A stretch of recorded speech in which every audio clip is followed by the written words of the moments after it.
Okay, thank you so much for being here, you guys, especially the panelists who took time to prepare their specific topics and to share with us. I know you guys are all busy mamas, so I do appreciate you. The reason why I wanted to have this event was to process and to not just process, but because of how heavy I was feeling, starting with Ahmaud Arbery, that case, and watching that video, and just that blatant disrespect for a human life, to me was frightening.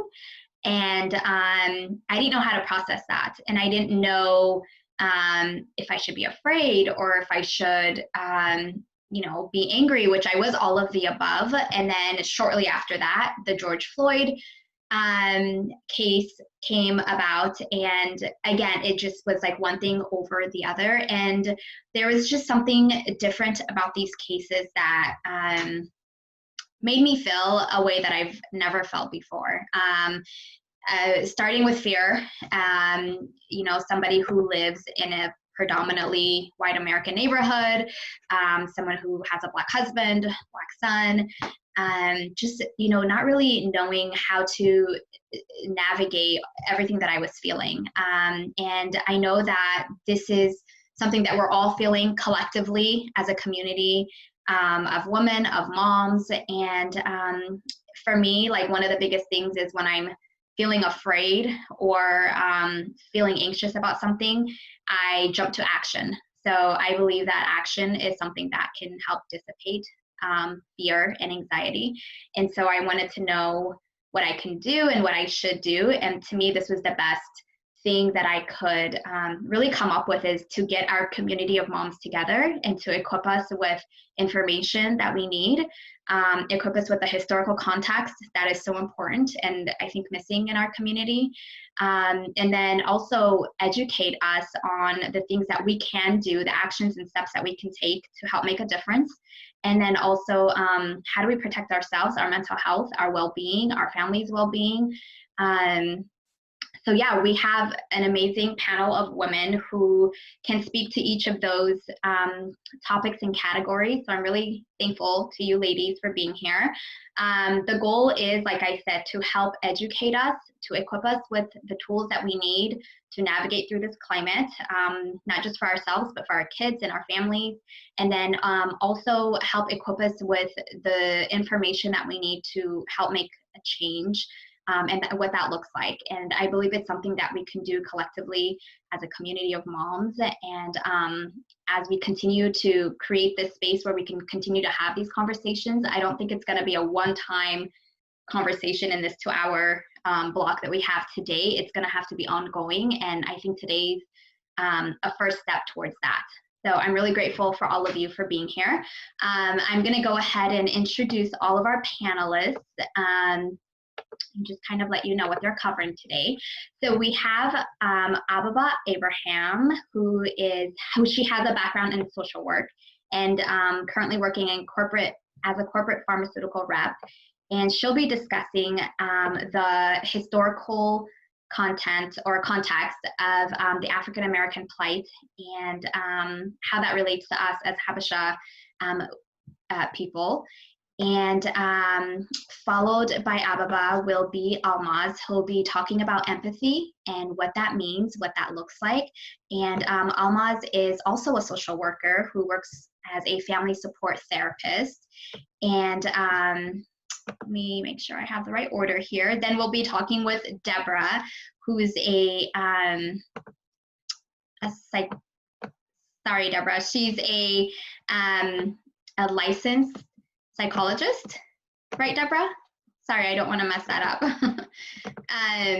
And she'll be talking to us about how to speak to our kids at different ages about racial injustices, what that looks like, and how to ensure that they are not feeling fearful or inferior as they go out into the world. So we'll be touching on that with her, followed by Elsa. So Elsa is another social worker who is, she's a counselor, works as a high school counselor, and she'll be talking to us about how to support our teens as she works with teens in the high school setting, how to support them in this time, how to talk to them, connect with them, and help them to focus on their goals, especially those who are seniors and looking forward to college and their next steps in, the next big milestone of their lives. And following Elsa will be Tariq. And Tariq is also has a social worker background and a history as a probation officer, currently working as a child support investigator with the Office of Attorney General. And she'll talk to us about police interactions. How do we teach our kids to be safe when interacting with police? And also will talk to us about some of our amendments and rights that we should know about. And following Tariq will be Naomi, who is an attorney. And she'll be talking to us about the actions and steps that we can take, what that looks like for us. And then we will wrap up our meeting with Tizita, who will talk to us about taking care of our mental well-being, self-care, what that looks like, how we cope and heal in this climate. And then she will also finish up our session with a short guided meditation. So I'm really excited for that. So I'm going to go ahead and give it over to Ababa, who is going to give us some historical context. So let me pull up this screen for you, Ababa. Go ahead. So before I actually start presenting from the slides, I just have some information I wanted to share. First of all, to say thank you, Barry, for your tireless work in the community, for bringing us together. We appreciate you. We thank you for being a light, first of all. And secondly, also wanted to say thank you for giving me an opportunity to participate. This is an area of passion for me. And why wouldn't it be for all of us, right? As mothers, Black people raising children here, living here, it should be our issue. And I feel like this is a profoundly important time and a great win for communication, for open and honest communication, despite the unfortunate circumstances that have brought us here. And before I start, I just wanted to give you guys a very quick stat. In 1988, the Smithsonian actually wanted to open up an exhibit around slavery and decided to survey 10,000 Americans. And the result was shocking, with 92% of white respondents essentially saying that slavery had little meaning to them. And what was even more disturbing was the fact that 79% of African Americans expressed no interest or some embarrassment about slavery. So by no means, I don't want to minimize the difficulty of the conversation. It is not easy, whether it be, for us who our ancestors may not have directly been involved, but we do see the remnants of that. We might be impacted by that. So conversation is necessary. So I just wanted to start out with that. And I feel like, without a conversation, healing is not possible. And action and solution is not possible. So it is my personal opinion that America has done very little to acknowledge the African American experience in America, for a variety of reasons. It's been eliminated for the most part from history books. We get very little of it in our educational system. We've all commented on that. I see people commenting on the Habesha Moms website about being surprised by certain things that come up. And it's because it's been hidden. It should be part of the American history education. So it is upon us to do the educating of self so that we are better prepared to educate our children, our community, and the like. So regardless of where we may be in our journey of awareness about America's past or current events, I feel like we have to engage in a dialogue for our mental health, for our safety, and ultimately for us to have the capacity to make a difference, because only with knowledge could we move forward. But what I want to ask is that, as we're engaging in this dialogue today, that we have this discussion with compassion, diplomacy, and understanding for one another, because we're all at a different level in this journey. Before I start on my presentation, I also wanted to share with you about my own personal journey and how I became aware about the African American experience. So possibly like many of you joining today, I am an immigrant, obviously. I have lived in the US for 33 years. My family arrived in 87 for better opportunities. I attended high school and college here. I remember coming across the autobiography of Malcolm X, my first year of college, and remember being emotionally hijacked and ill-prepared to understand what Malcolm X was talking about in his book. I remember feeling sadness, anger, hopelessness, because I didn't know any of it. And I can engage the adults in my family knowing that, they had very little knowledge because they were new, just as I was. And I believe it was at this moment that I pledged to myself that I would do better in educating myself, becoming better aware. And I think even my passion to become a social worker and studying, minoring in African American history really all stemmed from this experience. So I just wanted to share that so that you guys have a good understanding of my journey. And I don't claim to know it all, but I'm hoping that, I can share a little bit of what I know. So one of the questions that Barry had raised was, why is it important for us to understand and appreciate the historical context on the plight of African Americans? It is my belief that to have a desire to learn is to show humanity, is to show compassion. To disregard everything that has happened to African Americans is to really, in my opinion, lack compassion, because their experience is horrendous. And outside of compassion and empathy, I'm hoping that the information will also equip us so that our interactions are guided by education, not assumptions, but facts, because we get ourselves in a lot of trouble by assumptions. And let's be honest, a lot of assumptions about African Americans comes from our community.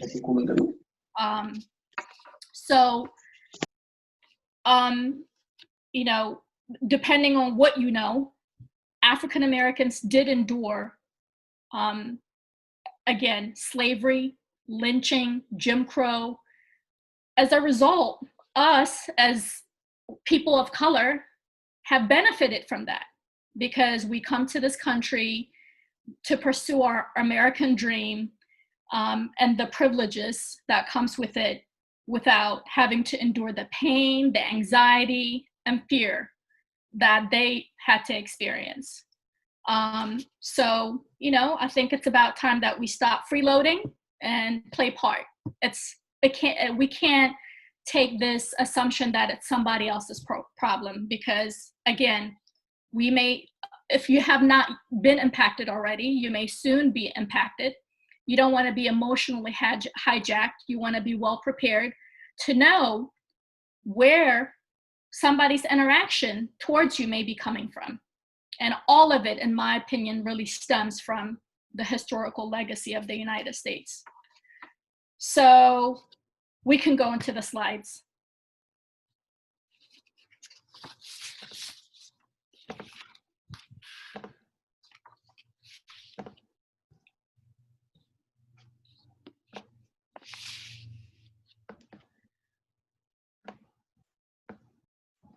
So this is just, one of my favorite quotes. Again, we're all here to seek education, and it's fantastic because, with education,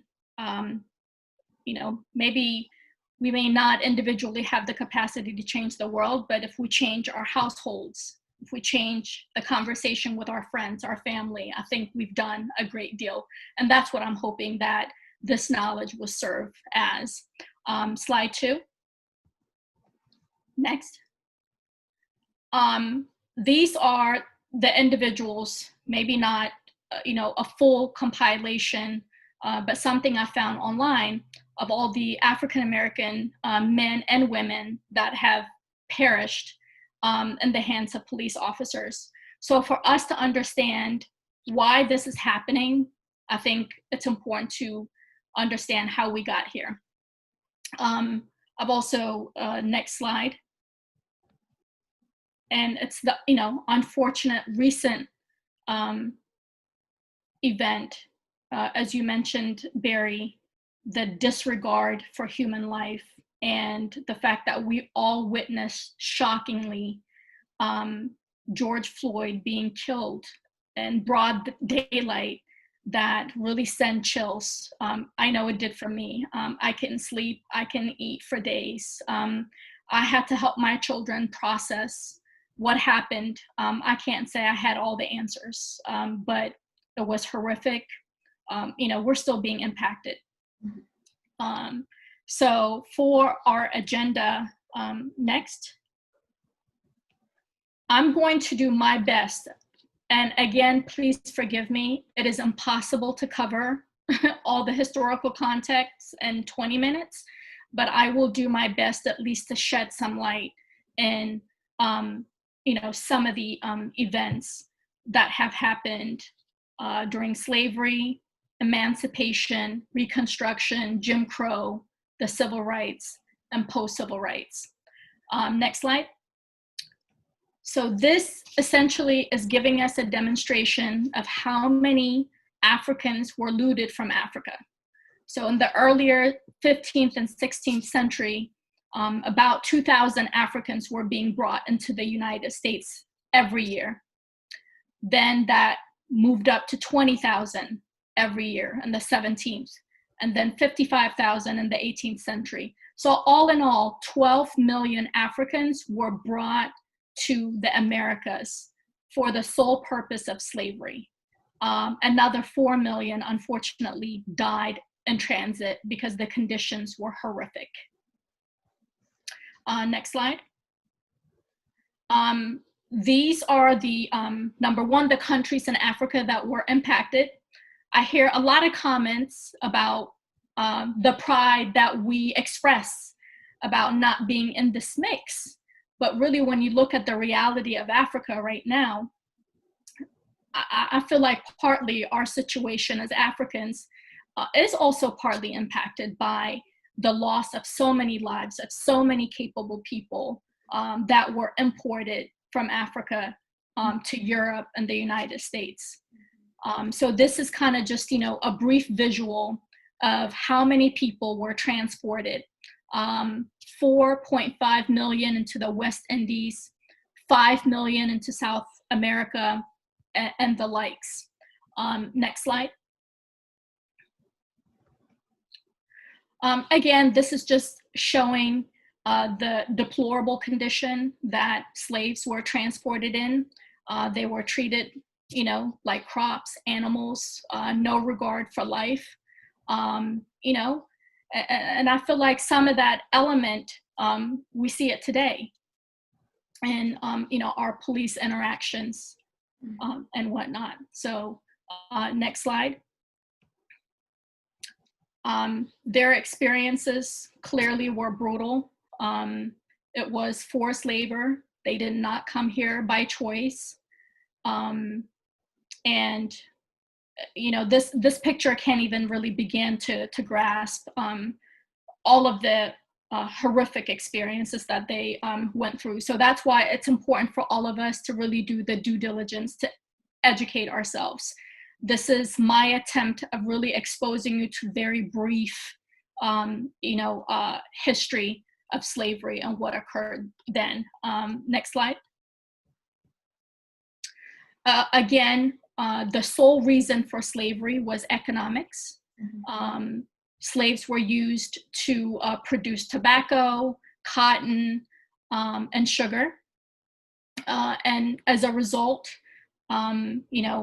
this really had impact in their life expectancy, the disenfranchisement of their family, because essentially they were sold like cattle. And just to give you a brief explanation of slavery, is that it was a legal institution of human chattel. And essentially what that means is that, Africans were treated like property, like a person would go and buy a house. That's how they were purchased and sold. And children inherited that slave status via their mother, because oftentimes women were also raped. No matter whether the rape was perpetuated by the slave owner or whatever the case may be, the children of that woman were also slaves. Next slide. So we'll just bypass this. I was going to show you a video just to add a little bit of humanity in these people that were brought from Africa, that they had lives. They were somebody's wives, husband. They had important roles. So if you, have an opportunity to see it, this is a gentleman that is well documented who traveled through the passage and was well educated, kept a diary that was recently featured on the news. So maybe we'll have an opportunity to look at it another time, or I'll post it on the Facebook link. Next slide. So I mentioned all of this to kind of just explain the financial tie to slavery and how that really helped in the building of America and building America's wealth. A lot of Americans are very quick to tell us that it is the most powerful and wealthy country, but how did it become that way? And I think history will reveal that. So by 1860, there were more millionaires, which were slaveholders living in the lower Mississippi Valley, than anywhere in the United States. And in that same year, nearly 4 million American slaves were worth $3.5 billion, making slaves the largest single financial asset in the entire US economy. It was worth more than manufacturing, railroads combined. So this is exactly why the South didn't want to give it up. And as a result, the Civil War ensued. So the next slide, we're going to talk about emancipation. So overall, just wanted to recognize the fact that slavery destroyed African civilization, and it is the major factor in the underdevelopment of the continent today, in my opinion. Because no society could afford losing its youth for 400 years without paying an enormous price. Emancipation, just to give a brief explanation, emancipation on January 1st, 1863, Abraham Lincoln issued the Emancipation Proclamation, abolishing slavery, and the war between the South and the North started primarily due to the Southern Confederacy refusing to give up slave-driven economy. So this is just a brief account of emancipation and the Civil War. In 1861, Abraham Lincoln was elected as the President of the United States, and the Civil War began between the North and the South. In 1862, Congress banned slavery in DC and the territories. And In 1863, Emancipation Proclamation is signed by Lincoln, freeing the slaves in the Confederate States. The KKK was established or organized in 1865, which is an organization that we may be aware now as being an organization that terrorizes African Americans and other minority group in America. And again, in 1866, Black leaders such as Frederick Douglass started to present goals for equal rights in America. Next. So Reconstruction, 1865 to 1877, these were turbulent eras for America following the Civil War. Great efforts were made to integrate Southern states into, from the Confederacy, and 4 million newly freed slaves into the United States. Reconstruction abolished slavery, making newly freed slaves citizens of the United States. However, despite the fact that Black people were given their freedom, they were given no resources to begin their lives. America likes to say, lift yourself by your bootstraps, but the hypocrisy of that towards African Americans is that after over 400 years of free labor, they didn't have the boot to lift themselves. How does one begin a life after generational bondage and physical trauma? The issues, I feel like, the issues that we're seeing right now regarding inequality and injustice in America are directly tied to this particular American legacy. And there was a Land Grant Act, which provided white immigrants land to start their life in the new land or new world, and African Americans weren't even extended that opportunity. So they were given nothing. For us to really understand what's going on right now, we have to understand what happened then. Imagine yourself, being in a race and somebody has a head start and you are expected to catch up. And I think that's a very unrealistic expectation. So after Reconstruction, we have Jim Crow. I guess the South, or all Americans, had to accept the fact that Black people were free, but they didn't want to integrate with them. So they created many laws to make sure that things were separate, and they essentially enforced racial segregation of public schools, transportation, restrooms, restaurants, drinking fountains, separating Blacks and whites. A racial hierarchy was essentially in place, with whites being on top and Black people at the bottom. And these are just a few picture examples of those events. We all know about the burning of Black Wall Street. This is the way Black people were terrorized in America, and their wealth was destroyed. So even in their attempt to make progress, it's always taking, a step forward and 2 steps back because of these systemic things that were in place.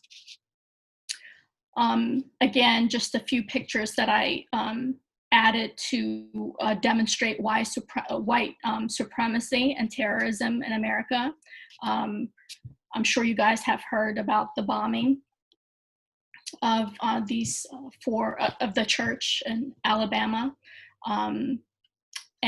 Next slide. If you've never heard the story about Emmett Till, I advise you to look it up. He was a 14-year-old that was viciously attacked and killed just simply because a white woman accused him of whistling at her. So these are just a few examples of the experiences of African Americans. You can, lynching was a common practice for a variety of reasons, whether they were true or not. So how is this any different than what we are seeing right now? It is a remnant of those times, a way of telling people to stay in their place is how, I see it. Forms of intimidations, again, included lynching, race riots. In the 1800s, nearly 900 Black lynchings occurred. Jim Crow continued to isolate Black and whites. Slide 22. Essentially, adopting the concept of separate but equal, but clearly things were not equal, not in the educational system, not in healthcare, not in housing. So the very things that we see right now are remnants, again, of these very experiences. So that's why it's important for us to really have a full understanding of what took place, so that we have a good understanding of why we are here, where we are. If you go to 24, you'll see the sit-ins. 25, struggle to integrate American education.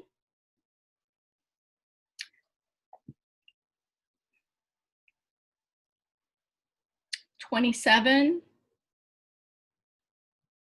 I really tried to, for the time's sake, provide you pictures so that you guys could get a sense of some of the experiences of African Americans. I don't know if you guys know Ruby Bridges, but she was a young elementary school kid that integrated public schools. It's amazing the resiliency of African Americans. How many of us would be willing to put ourselves in the situation to make a change? And I feel like we are benefiting, continue to benefit from the sacrifices and the pain that they've had to endure. I just added slide 29 just to give credit to a lot of the historically Black colleges and universities, because they've played part in educating a lot of African Americans that were rejected from many institutions. People are very quick to say, why do Black people have their own universities? Well, it is to meet a need because they weren't given the privilege to attend the white institutions for a very long time. They have maintained since then. So the question really becomes, so where do we go from here? African Americans have made incredible strides in the United States, despite the incredible cruelty they have experienced in slavery. Much work still remains to be done. Disparities in criminal justice system, health, housing, and education still persists. We are part of the African American demographic living in this country. When we attend school, when we're at work, when we're interacting with the police, all they see is our skin color. To be Habesha is to be Black. So, I feel like first we need to educate ourselves to further understand the history so that, our interactions are rooted in our understanding. And we have to be part of the solution. If you look at slide 31, it actually has resources. If you guys are interested in some books, and my advice would be, I think the other question is, what could we do to educate ourselves? My advice would be read books. Still educating myself. I read as much as possible on past, current, African American related historical perspectives. Books that have been recommended to me are The New Jim Crow, White Fragility, Stamped from the Beginning. As you see, I put the list there. I would advise you to read autobiographies on historical figures, visit museums, which I do with my kids often. We participate in oratory competitions, essentially bringing Frederick Douglass's words back to life. We visit his house in DC. There are many museums honoring Harriet Tubman in, many states that you guys probably visit during summer vacations. Just, make an initiative to stop by. This is really how we educate ourselves. Number one, the interest has to be there. And secondly, seek resources. That's it. Thank you for listening, guys. So much. That was awesome, Abba. Thank you so much. A lot to unpack in such a short period of time, but you did a really good job of just including everything. So thank you for doing that. It definitely does start there, having that historical context and education and understanding of what they went through for the last of 400 years in slavery. So thank you again. Just to answer a question that was posed on the Habesha Moms page was, how do we get our parents, family members who are Habesha, newcomers who don't understand and often point to the fact that they as immigrants came to this country with no resources and they were able to pull themselves up or get farther. I mean, you can answer that, but go on. Well, I mean, again, I don't claim to be an expert in the area, but my notion would be, if you have dealt with that trauma for so many generations, right, that's going to have not only mental health related issues that lead to substance abuse and many other things that prevents them from being able to reach what we feel like is, an ideal place for them to have been or should be. So we really have to have a good understanding of, why are they where they are? If you don't have strong family structure, I mean, if you really dive into American history, you would learn that drugs were pumped into the African American community for the sole purpose of disenfranchising and breaking the family. I mean, this is history. I mean, you can find the facts. So when we're looking at these type of systematic things that have occurred in the community, if we make the effort to really educate ourselves, we'll be a little bit more sympathetic to why they are where they are. We don't have the psychological trauma. We come here, we hustle, right?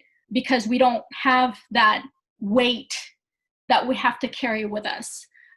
We can't dismiss the psychological trauma and how heavy that is. Sometimes physical, mental heaviness is a lot more. It's a lot harder to navigate than working hard,